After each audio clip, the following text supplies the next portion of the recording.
ಗಜಾನನಂ ಭೂತಗಣಾಧಿಸೇವಿತಂ ಕಪಿತ್ತಜಂಬೋಬಲಸಾರಭಕ್ಷಿತಂ ಉಮಾಸುತಂ ಶೋಕ ವಿನಾಶಕಾರಣಂ ನಮಾಮಿ ವಿಘ್ನೇಶ್ವರ ಪಾದಪಂಕಜಂ. ನೀತಿ ಹೇಳುವ ಗಣೇಶನ ಚಿತ್ರ. ಪ್ರಥಮ ಪೂಜಿತ ಗಣೇಶನ ಹುಟ್ಟಿನ ಕಥೆಯಿಂದ ಹಿಡಿದು ಬದುಕಿನ ಅನೇಕ ಘಟನೆಗಳು ಮನುಕುಲಕ್ಕೆ ಅನೇಕ ತತ್ವಗಳನ್ನು ಬೋಧಿಸುತ್ತದೆ. ಅಂತೆಯೇ ಗಣೇಶ ಚಿತ್ರ ಕೂಡ ನೀತಿ ಹೇಳುತ್ತವೆ. ತನ್ನ 4 ಕರಗಳಲ್ಲಿ ಹಿಡಿದಿರುವ ಪಾಶ, ಅಂಕುಶ, ಮೋದಕ, ವರದ ಹಸ್ತ, ವಾಹನವಾಗಿರಿಸಿಕೊಂಡ ಇಲಿ, ಪ್ರಸಾದ, ಉದ್ದನೆಯ ಸೊಂಡಿಲು, ಸಣ್ಣ ಬಾಯಿ, ದೊಡ್ಡ ಕಿವಿ, ತಲೆ ಇವೆಲ್ಲವೂ ಬದುಕಿಗೆ ಬೇಕಾದ ತತ್ವಗಳನ್ನು ತಿಳಿಸುತ್ತವೆ. ಅದರಂತೆಯೇ ಬಾಳಿದರೆ ಜೀವನ ಸುಖಮಯವಾಗುವುದರಲ್ಲಿ ಸಂದೇಹವಿಲ್ಲ. ಹೌದು ಭಕ್ತರೇ, ನಮ್ಮ ಸನಾತನ ಹಿಂದೂ ಧರ್ಮದ ದೇವತೆಗಳಿಗೆ ಒಂದೊಂದು ವೈವಿಧ್ಯಮಯ ತತ್ವಗಳಿರುತ್ತೆ. ಇದನ್ನೇ ನಾವು ತಿಳ್ಕೊಳ್ಳದೆ ಹೋದರೆ ಮುಂದೆ ನಮಗೆ ಒಳ್ಳೆಯದಾಗೋದಾದರೂ ಹೇಗೆ? ನಾವು ದೈವಿ ಭಕ್ತರಾಗಬೇಕು, ದೈವಿ ತತ್ವಗಳನ್ನು ತಿಳ್ಕೋಬೇಕು ಅಂದರೆ ಮೊದಲು ನಾವು ಇಲ್ಲಿ ಒಂದು 10 ನಿಮಿಷ ಕೂತ್ಕೋಬೇಕಾಗುತ್ತೆ. ಮೊದಲು ನಾವು ಗಣೇಶನ ಪಾದಗಳಿಂದ ಶುರು ಮಾಡೋಣ. ಎಲ್ಲ ದೇವತೆಗಳು, ಋಷಿಮುನಿಗಳು, ಸಾಮಾನ್ಯ ಮನುಷ್ಯರು ಕೂಡ ಗಣಪತಿಯನ್ನೇ ಮೊದಲು ಆರಾಧಿಸ್ತಾರೆ. ಮೊದಲು ಆತನ ಪಾದಗಳಿಂದ ಶುರು ಮಾಡೋಣ. ಪ್ರಸಾದ. ಜಗತ್ತು ನಿನ್ನ ಅಂದರೆ ದೇವರ ಪಾದಗಳಲ್ಲಿ ಅಧೀನ. ಅದನ್ನು ನಾನು ಬೇಡಿಕೊಳ್ಳುತ್ತಿದ್ದೇನೆ. ಗಣಪತಿಯ ವಿಗ್ರಹದ ಮುಂದೆ ಅಥವಾ ಚಿತ್ರದ ಮುಂದೆ ಆತನ ಪಾದಗಳಡೆಯಲ್ಲಿ ಇಲಿ ಎಂಬ ಮೂಷಕನಿರುತ್ತಾನೆ. ಅದು ಕೇವಲ ಒಂದು ಜೀವಿಯಲ್ಲ, ವಿಕೃತ ಮನಸ್ಥಿತಿ, ಚಂಚಲ ಮನಸ್ಸು, ಅಸ್ಥಿರ ಮನಸ್ಸು ಎಂಬ ಒಂದು ತತ್ವವಷ್ಟೇ ಅದು. ಇಲಿ ಬಯಕೆ ಇರಲಿ, ಆದರೆ ಅದನ್ನು ನಿಯಂತ್ರಿಸುವವ ನೀನಾಗಿರು. ಬಯಕೆಗಳೇ ನಿನ್ನ ಮೇಲೆ ಸವಾರಿ ಮಾಡದಿರಲಿ. ಗಣಪತಿಗೆ ಹೊಟ್ಟೆ ಇರುತ್ತದೆ, ದೊಡ್ಡದಾದ ಡುಮ್ಮವಾದ ಹೊಟ್ಟೆ. ಆದರೆ ಅದರ ಅರ್ಥ ದೊಡ್ಡ ಆಸೆ ಆಗಲಿ, ಆಸೆಗಳಿಗೆ ಕೊನೆಯಿಲ್ಲ. ಅದು ಬ್ರಹ್ಮಾಂಡದಷ್ಟು ಆಸೆ ಇರಬಹುದು. ಅದರ ತತ್ವವನ್ನು ಸಾರುವುದೇ ಈ ಗಣಪತಿಯ ಹೊಟ್ಟೆ. ಆಸೆಗೆ ಒಂದು ಮಿತಿ ಇರಬೇಕು. ದೊಡ್ಡ ಹೊಟ್ಟೆ.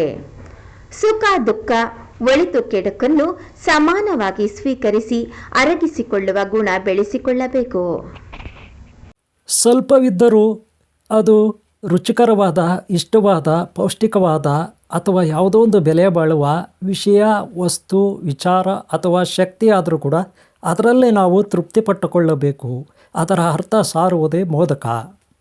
ಮೋದಕ ಸಾಧನೆಗೆ ಸಿಕ್ಕ ಫಲ, ಜ್ಞಾನದ ಸಂಕೇತ. ಎಲ್ಲ ಮಂತ್ರಗಳಿಗೂ ತಾಯಿ ಓಂಕಾರ ಸ್ವರೂಪಿಣಿ ಗಾಯತ್ರಿ ಮಾತೆ. ಆ ಓಂಕಾರ ಸ್ವರೂಪವು ಆನೆ ಸೊಂಡಿಲಿನಿಂದ ಬರುತ್ತದೆ. ಅದನ್ನು ಶಾಂತಿಯ ಸಂಕೇತ ಅಥವಾ ಎಲ್ಲ ಮಂತ್ರಗಳನ್ನು ನಿಯಂತ್ರಿಸುವ ಸಂಕೇತ ಅಥವಾ ಶಕ್ತಿ ಅಂತ ಕರೆಯುತ್ತೇವೆ. ಎಲ್ಲ ಮಂತ್ರಗಳನ್ನು ನಿಯಂತ್ರಿಸುವ ಶಕ್ತಿ ಆ ಗಾಯತ್ರಿ ಮಾತೆಗೆ ಇರುತ್ತದೆ. ಎಲ್ಲ ಸಿದ್ಧಿಗಳನ್ನು ನೀಡುವ ಶಕ್ತಿ ಆ ಗಾಯತ್ರಿ ತಾಯಿಗೆ ಇರುತ್ತದೆ. ಅದೇ ಗಾಯತ್ರಿ ಮಂತ್ರ, ಓಂಕಾರ ಮಂತ್ರ. ಆ ಮಂತ್ರವು ಸೊಂಡಿಲಿನಿಂದ ಬರುತ್ತದೆ. ಇದನ್ನೇ ನಾವು ಈ ಜಗತ್ತಿನ ಸಿದ್ಧಿಯನ್ನು ನೀಡುವ ಏಕೈಕ ಮಂತ್ರ ಅಂತ ಕರೆಯುತ್ತೇವೆ. ಸೊಂಡಿಲು ದಕ್ಷತೆ ಹಾಗೂ ಹೊಂದಿಕೊಳ್ಳುವ ಗುಣ. ಏಕದಂತ, ಒಂದೇ ಮಾತು, ಒಂದೇ ಗುರಿ, ಒಂದೇ ನಿಷ್ಠೆ, ಒಂದೇ ಸ್ಥಿರವಾದ ಮನಸ್ಸು, ಬುದ್ಧಿ, ಭಾವನೆಗಳು. ಇಟ್ಟ ಹೆಜ್ಜೆಯನ್ನು ಹಿಂದೆ ಇಡಬಾರ್ದು. ಹಾಗೆ ಶತ್ರುನಾಶ, ಇದೇ ಏಕದಂತ. ಅಂದರೆ ನಾವು ಕೆಟ್ಟದ್ದನ್ನು ಕೇಳಿಸ್ಕೊಳ್ಬಾರ್ದು, ಕೆಟ್ಟದನ್ನು ನೋಡಬಾರ್ದು, ಕೆಟ್ಟವರ ವಿಚಾರದಲ್ಲಿ ನಾವು ತಲೆ ಹಾಕಬಾರ್ದು. ನಿಷ್ಠೆ, ಸ್ಥಿರತೆ, ಆಮೇಲೆ ತಾಳ್ಮೆ ಇದೆಲ್ಲವೂ ಇದ್ದರೆ ನಮ್ಮ ಜೀವನದಲ್ಲಿ ನಾವು ಏನು ಬೇಕಾದ್ರೂ ಸಾಧಿಸ್ಬೋದು ಅನ್ನೋದೇ ಇದು. ದೊಡ್ಡ ಕಿವಿ, ಕೇಳಿಸಿಕೊಳ್ಳುವ ತಾಳ್ಮೆ. ಸಣ್ಣ ಬಾಯಿ, ಕಡಿಮೆ ಮಾತಾಡು. ಒಂದು ದಂತ, ಒಳಿತನ್ನು ಉಳಿಸಿಕೊಂಡು ಕೆಡುಕನ್ನು ದೂರವಾಗಿಸಿಕೋ. ನಮ್ಮಲ್ಲಿ ಉತ್ತಮವಾದ ಗುಣಗಳಿದ್ದರೆ, ಒಳ್ಳೆಯ ಮನಸ್ಸಿದ್ದರೆ, ಒಳ್ಳೆಯ ಭಾವನೆಗಳಿದ್ದರೆ, ದಯೆ, ಅನುಕಂಪ ಇದ್ದರೆ ಈ ಜಗತ್ತಿನ ಸಣ್ಣ ಪ್ರಾಣಿಯಿಂದ, ಸಣ್ಣ ಜೀವಿಯಿಂದ ದೊಡ್ಡ ಜೀವಿ, ದೊಡ್ಡ ಪ್ರಾಣಿಯವರೆಗೂ ಎಲ್ಲವನ್ನೂ ಪ್ರೀತಿಸುವ ಆಕರ್ಷಕ ಶಕ್ತಿ ನಮ್ಮಲ್ಲಿರುತ್ತದೆ. ಸಕಲ ಗ್ರಹತಾರೆ, ನಕ್ಷತ್ರಾದಿಗಳು, ಗಿರಾಮರ, ಬಳ್ಳಿಗಳು, ನದಿ, ಸಾಗರಗಳು, ಬೆಟ್ಟ, ಗುಡ್ಡ, ಪರ್ವತಗಳು ಸಹ ನಮ್ಮನ್ನು ಅರಸುತ್ತವೆ. ನಮ್ಮ ಕಣ್ಣುಗಳಲ್ಲಿ ಸದಾ ನಾವು ಮಂದಹಾಸವನ್ನು ಬೀರಬೇಕು. ಹಾಗೆ ನಮ್ಮ ಮುಖದಲ್ಲಿ ಸದಾ ಮಂದಹಾಸ ಇರಬೇಕು. ಇದೇ ಬೇರೆಯವರಿಗೆ, ಜಗತ್ತಿಗೆ ಆಶೀರ್ವಾದ ಆಗುತ್ತದೆ. ನಾವು ಆಶೀರ್ವಾದ ಮಾಡಬೇಕು ಭಕ್ತರಿಗೆ, ಶಿಷ್ಯರಿಗೆ. ಹಾಗೆ ಹಾಗೆ ನಾವು ಕೂಡ ದೇವತೆಗಳಿಂದ, ಗುರುಗಳಿಂದ, ಹಿರಿಯರಿಂದ ಆಶೀರ್ವಾದ ಪಡಿಬೇಕು. ಅದನ್ನು ಸೂಚಿಸುವುದೇ ಗಣಪತಿಯ ಮಂದಹಾಸ ಮುಖ. ದೊಡ್ಡ ತಲೆ, ಯೋಚನೆ ಹಿರಿದಾಗಿರಲಿ.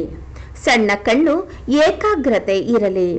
ವರೆದ ಹಸ್ತ, ಒಳಿತನ್ನು ಸದಾ ಹರಸು, ಅಂತೆಯೇ ರಕ್ಷಿಸು.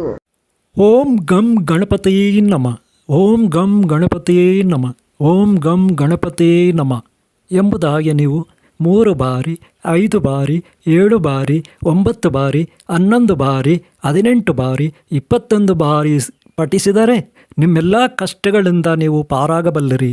ಎಲ್ಲ ಸಮಸ್ಯೆಗಳಿಂದ ನೀವು ಪಾರಾಗಬಲ್ಲರಿ. ಇದನ್ನು ನೆನಪಿನಲ್ಲಿಡಿ. ಗಣಪತಿಯೇ ಎಲ್ಲ ದೇವತೆಗಳಿಂದ ಪೂಜಿಸಲ್ಪಡುತ್ತಾನೆ.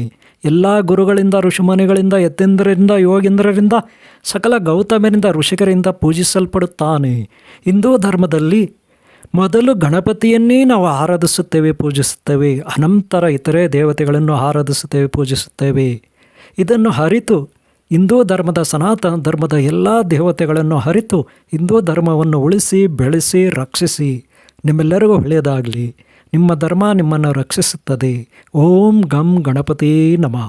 ಓಂ ಶಾಂತಿ, ಓಂ ಶಾಂತಿ, ಓಂ ಶಾಂತಯೇ ನಮಃ.